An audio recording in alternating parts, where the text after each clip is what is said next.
In last week's game at Allen Fieldhouse, Kansas employed a defensive game plan that bothered UConn.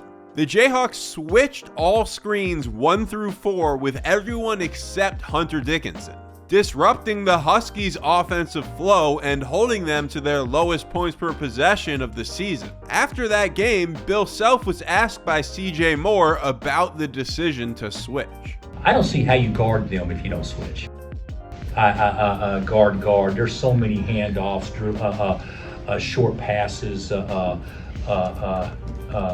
quick ball screens, quick fades. There's so many things that is done 1 through 4 that I think it would be really hard to stay connected in a deal like that. I thought it was the best that we've done this year, but they still got some easy baskets, and we still had some bad plays and gave up a couple of layups or whatever. One of those layups was on this play right here. UConn used their off-ball screening action to set a back screen and then fake a flare screen, with Alex Karaban slipping to the hoop versus the switch. So with North Carolina employing the same game plan as Kansas, switch 1 through 4 with everyone except Armando Bacot, UConn went back to that same exact play and again got an easy basket for Karaban. What makes UConn a little different is, for the most part, they don't emphasize attacking mismatches against the switches. This is one of the only times I noticed them do that in either the Kansas or UNC games, where they used a size advantage to post up Karaban against RJ Davis. Instead, UConn usually just stays within their normal offense, with great ball movement and player movement, just waiting for the defense to make one mistake or mess up the execution of one switch. And against UNC, that strategy paid off. The Tar Heels were not nearly as clean as Kansas at executing their switches. Here UConn is in Spain action, and 2 Carolina players go to the ball, leaving Cam Spencer alone for a wide open 3.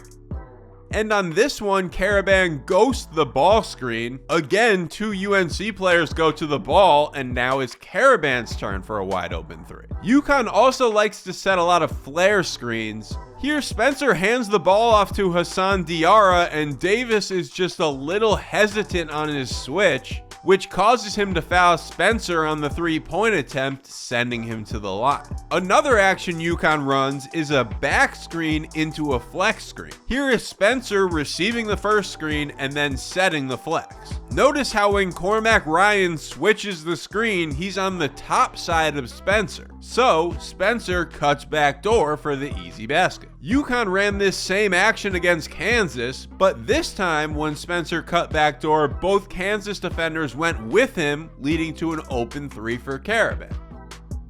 Back to the UNC game, here's another flex screen. Again, the defender is on the top side, but this time Klingon is setting the pin down, so Bacot can sag off of him and protect the basket on the potential backdoor cut. And here's one more flex screen, but this time UNC doesn't switch, which allows Spencer to get a look from 3 off the pin down. Towards the end of the first half, UNC had another defensive breakdown that led to an open UConn 3. Davis is late on the switch, which gives Diarra time and space to shoot. And the breakdowns continue to start the second half. UConn is in a double drag here. Davis is pointing at Elliot Cadeau to switch onto Karaban, but Cadeau is too late, and Samson Johnson sets a nice screen to free Karaban for another 3. On the next possession, Karaban slipped the screen. Both UNC defenders went with Spencer, forcing Ryan to get sucked into the paint to help out on Karaban,